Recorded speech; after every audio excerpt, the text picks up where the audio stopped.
So, di ba last na yan siya?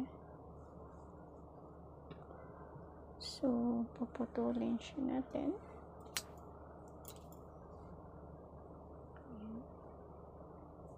Puputulin ko siya. Ayan.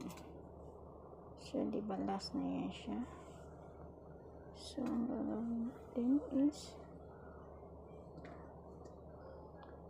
hilahin siya natin.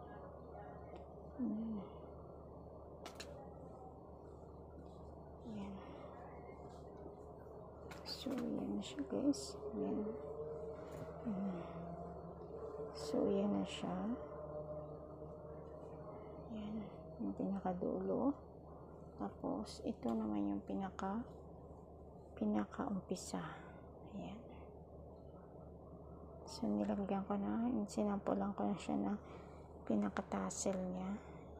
Ayan. So, yan. Tapos, ang gagawin natin, kukuha tayo ng needle. So, ayusin lang natin dito. Ayan. See?